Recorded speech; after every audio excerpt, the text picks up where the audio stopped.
우리 예수님께서 유월절이 가까웠을 때 빈들에서 물고기 2마리와 보리떡 5개로 5,000명을 먹이셨습니다.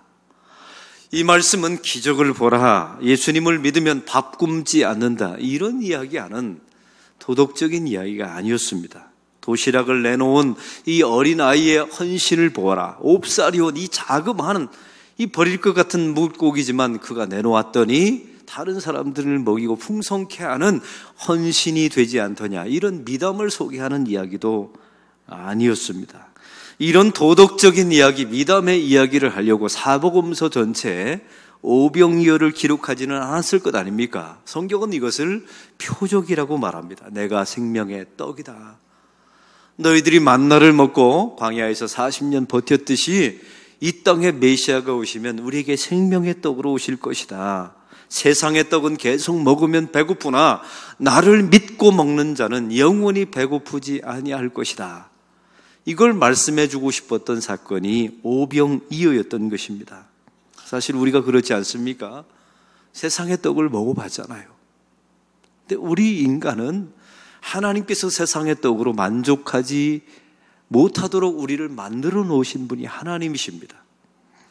그래서 예수님은 우리에게 말씀하십니다. 나를 먹어야 영원히 목마르지 않고 영원히 배고프지 않게 되어 있다라고 말씀하고 싶었던 것입니다. 그리고 우리에게 묻고 계시는 거죠. 너는 떡이 너의 하나님이냐? 내가 너의 떡이냐?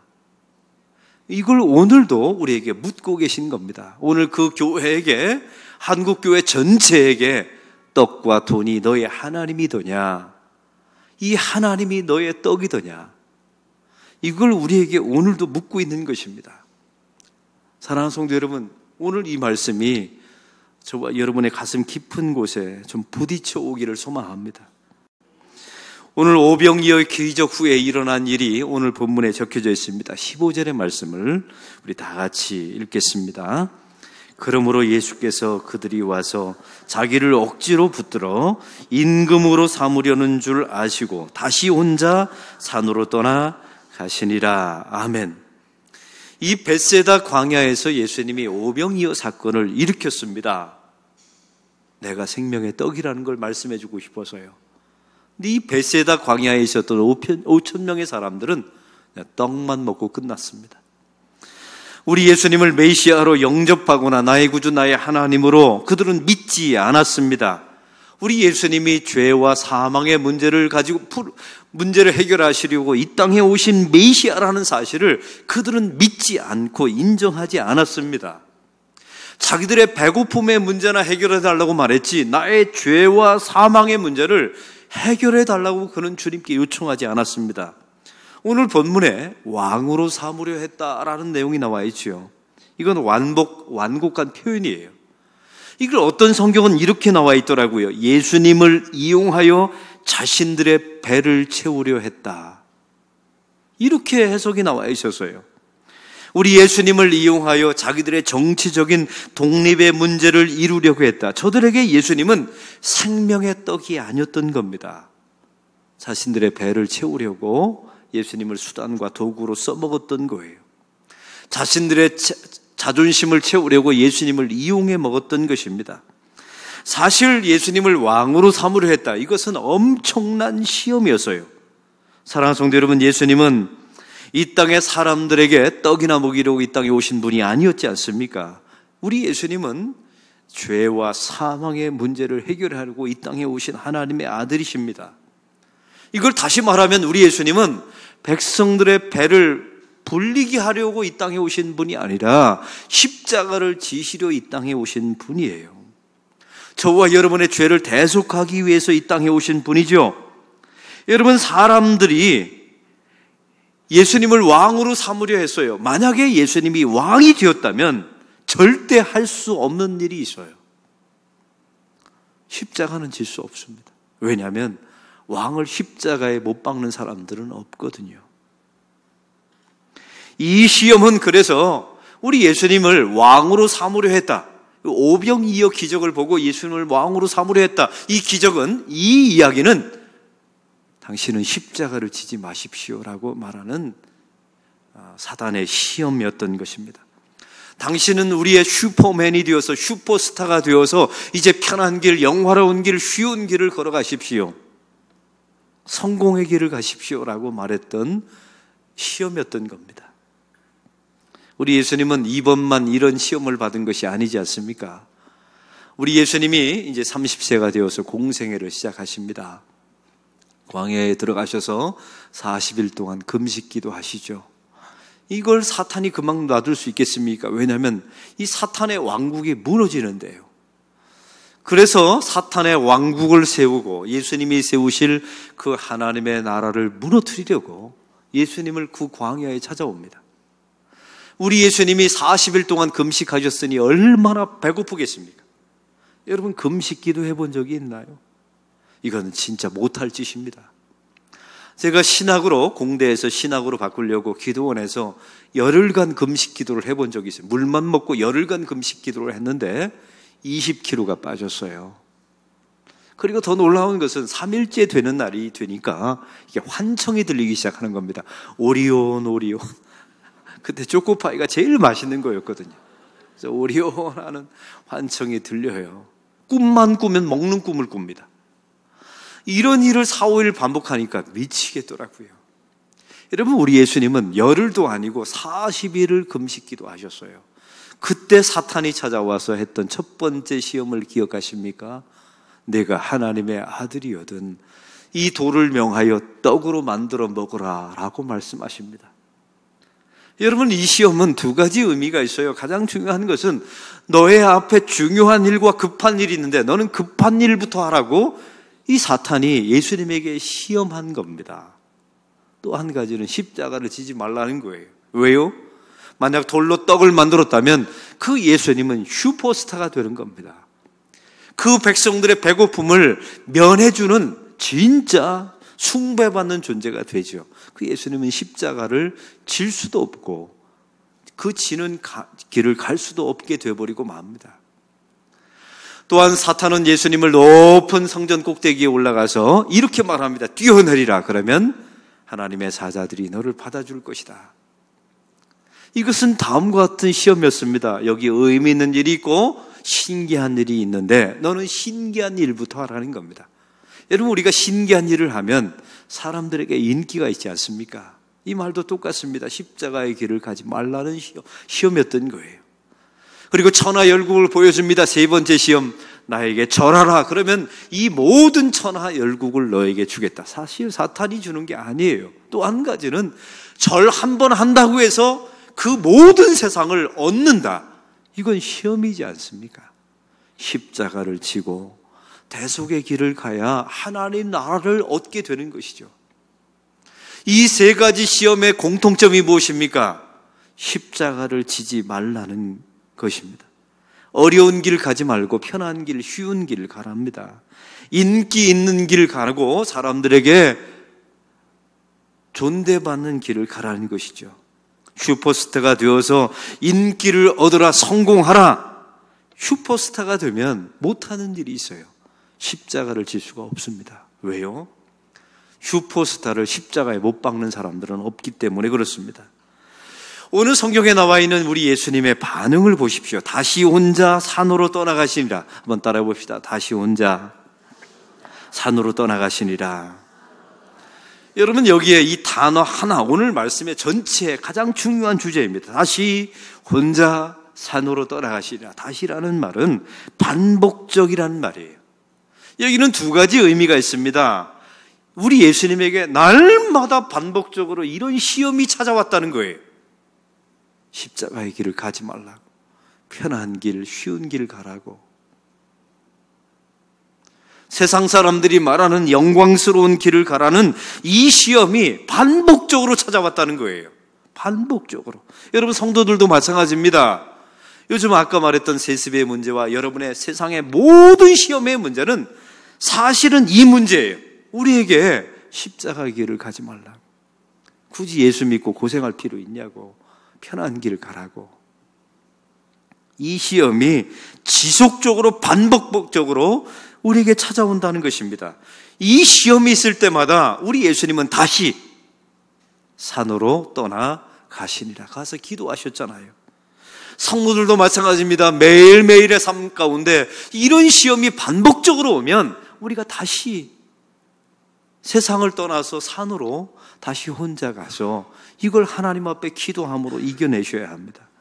오늘 말씀에 또한 혼자 산으로라고 나와 있어요. 여기서 혼자, 사실은 이 시험의 문제는 세상이 우리에게 주는 시험이지만 우리 개인이 이겨야 합니다. 성령님의 도우심을 받아 하나님 앞에 단독자로 서서 이 문제를 해결하셔야 돼요. 결국 저와 여러분은 이 땅에서 혼자 서게 될 것입니다. 마지막 죽음의 순간이 되면 그 누구도 우리를 대신해 줄 사람이 없어요. 결국 인생은 내 주변에 많은 사람들이 있고 함께 신앙생활하지만 결국은 내가 신앙인으로서 하나님 앞에 혼자 서는 것입니다. 그 혼자 서 있을 때 우리에게 수많은 그런 시험이 찾아오는 거예요.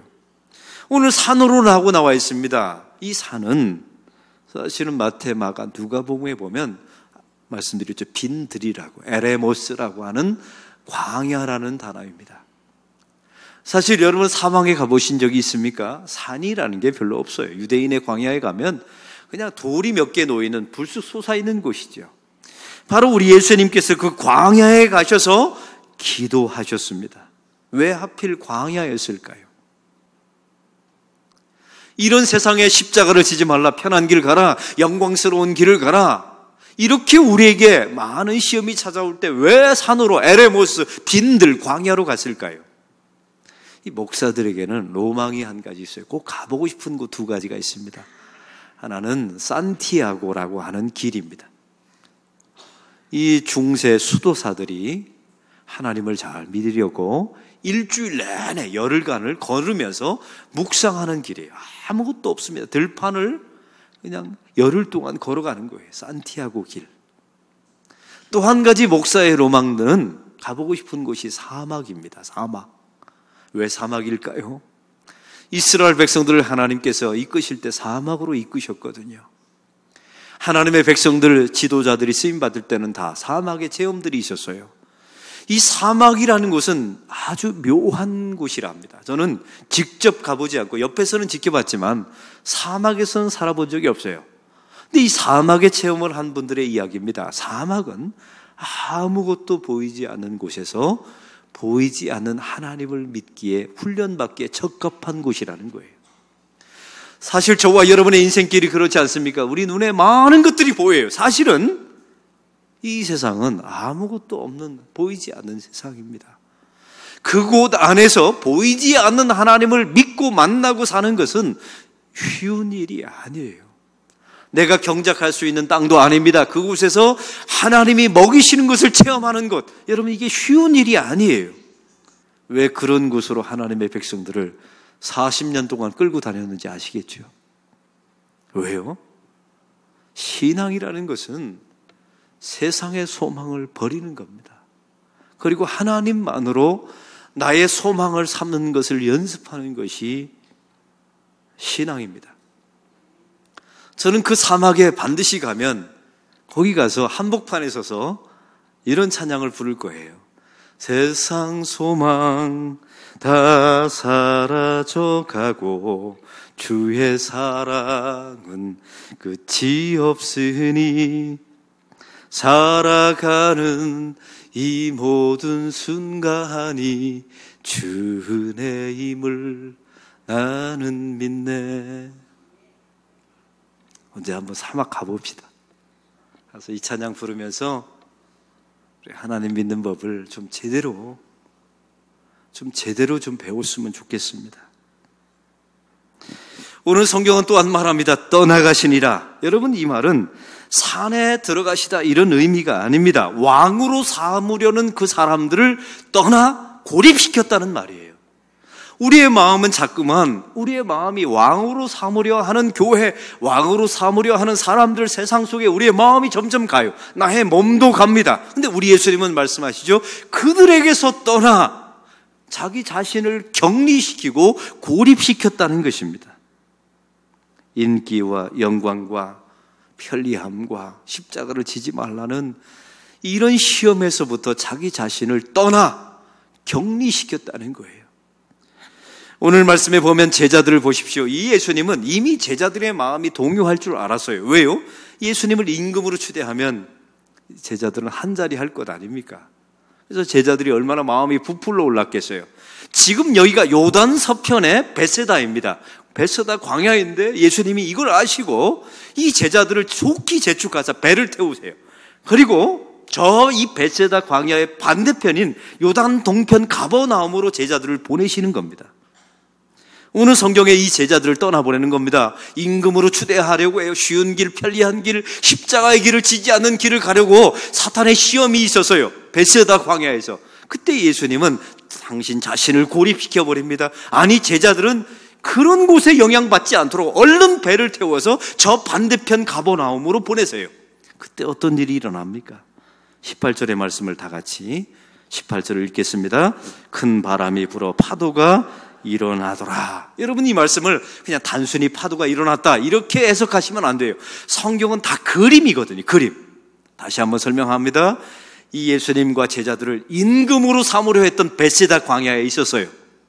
여기 있으면 편하게 살 수 있어요. 왕으로 살 수 있어요. 십자가 안 져도 됩니다. 근데 예수님께서 배를 태워서 저 갈릴리 바다 반대편으로 보내셨어요. 근데 바람이 불어오는 겁니다. 파도가. 어떻게 불어왔을까요? 가버나움으로 가지 못하게. 다시 어디로 돌아가도록요? 그 벳세다로, 임금으로 추대하는 그 벳세다로 다시 돌아가도록 바람이 부는 겁니다. 세상은 우리에게 이런 바람을 일으켜요. 우리가 하나님의 뜻대로 살고 우리가 그 세상의 십자가를 지지 않고 편한 길, 쉬운 길, 영광의 길, 인기 있는 길을 걸어가려고 우리 마음속에서 저항하고 그런 길을 저항하고 하나님의 뜻을 따라 저 가버나움으로 배를 타는 순간에 세상이 우리에게 역풍을 불게 합니다. 가지 말라고. 왜 너만 그렇게 믿냐고. 유별나게 믿냐고. 하면서 우리를 그 벳세다 광야에 다시 머물게 만드는 시험과 바람이 계속 불게 돼 있어요. 오늘 성경에 말합니다. 제자들이 밤새도록 노를 저었다는 겁니다. 왜요? 그 벳세다로 다시 안 가려고. 예수님께서 여기 오지 말라고 떠나라고 하셨거든요. 그 임금으로 삼으려는 그 벳세다에 다시 안 가려고 제자들이 열심히 밤새도록 배를 저었어요. 저는 이걸 오늘 제목으로 삼은 겁니다. 저항한 겁니다. 하나님, 저는 떡이나 먹자고 사는 존재가 아닙니다. 저는 이 인생에 저 육신의 영달을 위해서, 육신의 편리함을 위해서 사는 존재가 아닙니다. 하나님, 저는 저 벳세다에서 떠났습니다. 다시 돌아가지 않도록 제 인생의 배를 열심히 저은 거예요. 성도란 그런 존재인 겁니다. 그런데 이 배를 보십시오. 그 배 바다 한가운데 그냥 서 있어요. 아무리 저어도 나아가질 않는 거예요. 멈추면 어떻게 될까요? 떠내려서 다시 벳세다로 가는 겁니다. 밤새도록 노를 저어야 돼요. 우리는 완벽하게 다시 가버나움으로 갈 수는 없어요. 배를 저으면 그 자리에 설 수 있어요. 그런데 주님께서 밤에 그 바다 위를 걸어오셔서 그 파도를 짓밟으시고, 우리 예수님께서 그 파도를 잔잔케 하시고, 성경의 다음 주에 우리가 들을 말씀입니다. 잠잠게 하시는 순간에 이 배는 가버나움에 도착했다는 겁니다. 얼마나 멋진 완벽한 그림입니까? 사랑하는 성도 여러분, 여러분은 저항하고 살고 있는 거 맞습니까? 가만히 있으면 여러분 다시 벳세다로 다시 떠밀려 갑니다. 그 사람은 천국 못 갑니다. 여러분이, 제가 새벽 예배도 말씀드렸어요. 벳세다에 머물고 예수님을 임금으로 추대하고 편하게 쉽게 십자가의 길을 걸어가지 않는 사람은 죽어서 눈을 떴어요. 거기는 천국이 아닙니다. 지옥일 겁니다. 그리고 거기서 예수님을 만나고 싶다고요? 거기 예수님 안 계십니다. 예수님은, 성경에 있는 예수님은 그런 분이 아니시거든요. 그래서 저와 여러분은 가버나움으로 우리가 노를 저어서 갈 수는 없어요. 우리가 아무리 노를 저어도 저 벳세다 본래 있었던 곳으로는 가지 않지만 우리는 가버나움으로 갈 수는 없어요. 그러나 예수님께서 우리와 함께 하셔서 우리는 결국 그 주님께서 원하시는 하나님 나라, 상징하는 가버나움으로 우리를 인도해 가실 줄로 믿습니다. 저항하십시오. 저항하라. 저항하라. 저항하라. 저항하라. 노를 저어라. 벳세다로 다시 돌아가지 않도록 노를 저어라. 네가 부족하면 안 되면 내가 도와주마. 주께서 말씀하십니다. 이게 예수 믿는 거예요. 원더걸스라고 하는 걸그룹이 있습니다. 이 걸그룹이 2007년도에 아주 유명한 Tell me, tell me, tell me 이런 노래를 불렀죠. Nobody, nobody wants you. 내가 한번 해보고 싶은데 이게 제가 동작이 사실은 설교 주면서 연습도 해왔거든요. 근데 이 노래를 불렀던 유명한 원더걸스가 있습니다. 그 팀의 리더가 선예예요. 선예. 이 선예라는 자매가 예수를 믿는 친구입니다. 이 친구가 자기 팀이 가장 절정에 있을 때 은퇴를 선언했어요. 그 탈퇴를 선언했습니다. 이유는 이렇습니다. 이 자매가 얼마나 대단하냐면 그 인기가 정점이었을 때 시간을 일주일 내서 IT에, 그 당시 IT가 지진이 났잖아요. 그래서 거기에 구제 선교를 떠났던 겁니다. 교회에서 함께. 근데 거기서 충격을 받은 거예요. 이 자매가 그 IT 선교를 갔다 와서 놀랍죠? 정점에 있을 때 그 공연 일정을 일주일 빼고 갔다 왔어요. 자기 페이스북에 이런 글을 올렸습니다. 교회를 통하여 IT의 봉사 활동을 일주일간 다녀오게 되었습니다. 그 일주일의 시간이 저의 삶의 방향을 완전히 바꾸어 놓았습니다. 성경의 복음을 한 번도 들어보지 못하고 죽어가는 IT의 수많은 사람들을 보면서 그동안 개인적인 성공에만 흔들리고 살았던 저의 삶이 부끄러웠습니다. 그래서 앞으로는 복음을 모르는 세상의 사람들에게 복음을 전하는 일을 위해 살기로 결심했습니다. 하고 은퇴를 선언했어요. 그리고 놀라운 사실은 그 IT에 누가 함께 선교를 왔냐면 캐나다 출신의 한국 선교사가 전도하러 온 거예요. 둘이 만났어요. 거기서 그 선교사님과 결혼을 하고 선교 IT로 떠나게 됩니다. 그때 인터뷰입니다. 제가 읽겠습니다. 가수로서 정상의 위치에 올라서 공허감을 저는 채울 수가 없었습니다. 하지만 예수 그리스도를 인격적으로 만나고 제 삶이 달라졌습니다. 예수님을 위해 살지 않고 나를 위해 살아왔던 저의 모든 삶이 원죄였다는 사실을 이제야 비로소 깨닫게 되었습니다. 이렇게 글을 남기고 IT로 선교하러 떠나갔다가 아이 둘을 낳고 돌아왔습니다.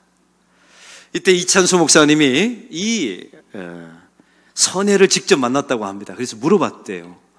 너 인생의 정점에 있을 때 그 모든 것을 내려놓고 선교사, 그 가난한 선교사의 아내로 선택해서 선교 간 것이 후회되지 않느냐, 미련이 없었느냐라고 물었더니 선혜가 아무런 거리낌이 없이 이렇게 대답하더라 합니다. 목사님, 기준이 달라지니까 미련이 남지 않았습니다. 기준이 달라지니까, 삶을 살아가는 기준이 달라지니까 아무런 미련도 남지 않았습니다. 저는 저의 선택을 후회하지 않습니다. 여러분 어떻게 생각하십니까? 사랑하는 성도 여러분, 세상의 모든 사탄과 세상은 우리를 하나님의 백성들을 임금으로 쉬운 길, 편한 길, 영화로운 길, 십자가를 지지 않는 길로 가라고 우리를 자꾸만 벳세다로 몰아갑니다. 그 벳세다를 벗어나십시오. 그 벳세다를 벗어나세요. 그리고 그 벳세다로 돌아가지 않도록 그 갈릴리 인생의 한복판에서 노를 저으세요. 저항하세요. 내가 저항한다고 해서 완벽하게 가버나움으로 갈 수 있지는 않아요. 그러나 우리가 저항하면 하나님께서 우리를 도와주실 것입니다. 그 파도 위를 걸어 올라오셔서 그 파도를 짓밟으시고 우리 주님께서 우리를 그 가버나움, 당신의 나라로 하나님께서 우리를 인도하실 줄로 믿습니다.